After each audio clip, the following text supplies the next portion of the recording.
and welcome to Fingal Library's Storytime with me, Mr. Read. Now, today is a very important day. In fact, every day is an important day, but this is Ireland Reads Day. Yes, we're all encouraged to squeeze in a read whenever we get the chance. And we've all pledged to read hours and hours and hours and hours, especially today. But every day you get the chance to find a quiet little corner and squeeze in a read, because books come in all shapes and sizes. We got little teeny weeny books, and we've got big heavy books with lots of pages, and then we even have the book with no pictures. Yes, in fact, lots of books have no pictures, but every book teaches us something, and words are amazing because inside those pages we can go anywhere. And we'll always learn something when we read a book. So very, very important. Now, all these stories here, wonderful stories, and I've read all these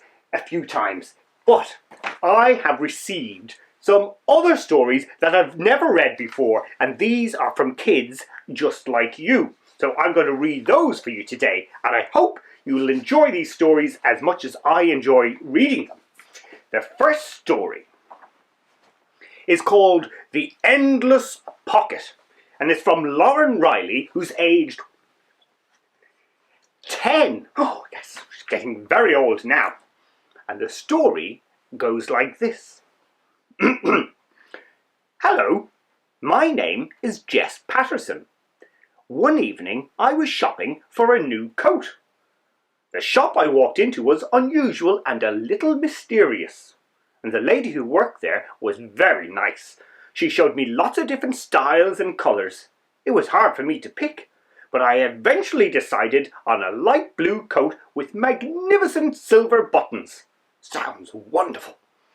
I loved my coat, and after a while I noticed that one pocket was much bigger than the other. I put my hand into the first pocket and it was just normal, not too long and not too short. And then I put my hand into the second pocket, and it was endless. My hand kept going deeper and deeper. I could fit my whole body and still have room. Then I pulled out a block of mouldy cheese, a fat cat, a garden shed, a bike, a lamp, an ice cream van, and even my little brother. Every day I would find something different. It was amazing. It sounds amazing. This coat was one of a kind, I thought to myself. It was magical. I decided to tell everyone about my endless pocket, and it wasn't long before journalists from all over the world arrived outside my house to catch a glimpse of the girl and her magical endless pocket. The end. That sounds like a wonderful coat. I wish I had a coat with a pocket like that, pulling out all that cool stuff. Well done, Lauren. Very creative. I love the imagination. Now, the next story is right here. It's called The Indian Treasure, and it's written by Anna Watson, who is aged 8. Hello, Anna. And the story begins, like all good stories, with once upon a time. Once upon a time, there lived two girls called Andy and Anne, who lived in a little blue cottage near the beach. It was always sunny, because they lived in India. One day on the beach they were playing tag, and they ran past a big hole in a rock mountain. They thought it was a cave, so they went in. Andy turned on her torch because it was very dark. Oh, she screamed when the torch turned on because there was a dead body in the cave, and it had a red ruby around its neck. On a little shelf in the cave there was also a gun and a treasure map. If we touch this ruby, there will be a portal to somewhere, said Andy. They ran and ran and ran until they reached the end of the cave. Well, this is it, said Andy. This is where we're supposed to throw the stone. They threw the ruby, and a portal opened. They jumped through, and Anne grabbed the ruby just before the portal closed. Oh, very exciting. Chapter 2. The War in the Desert.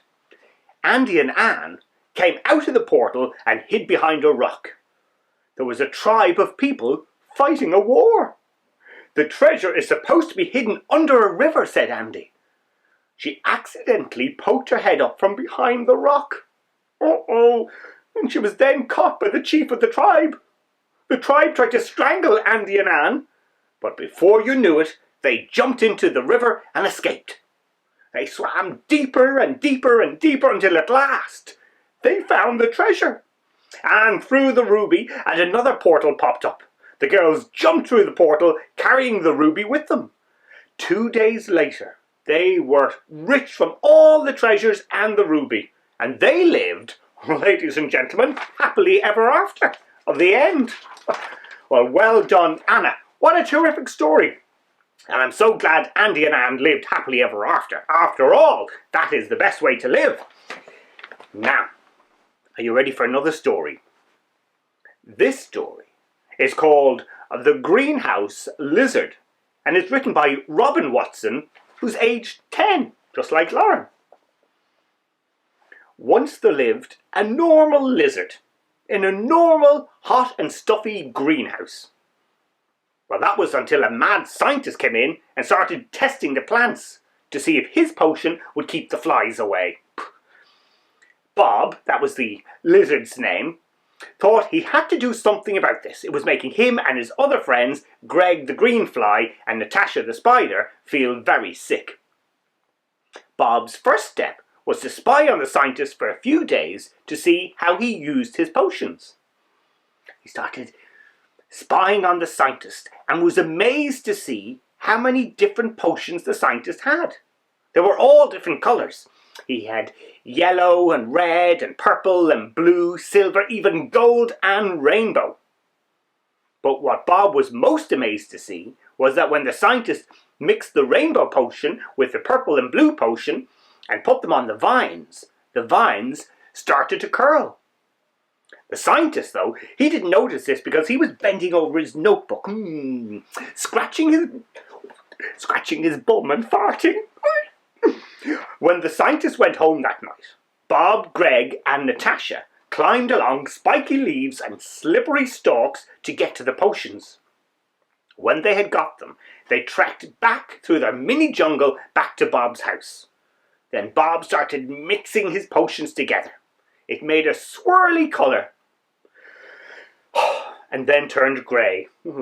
Bob was a bit disappointed at the colour, but not for long, because suddenly it started sprouting rainbow bubbles. Yes, indeed. Bob farted on it for good measure, because he had seen the scientist doing it, so better safe than sorry.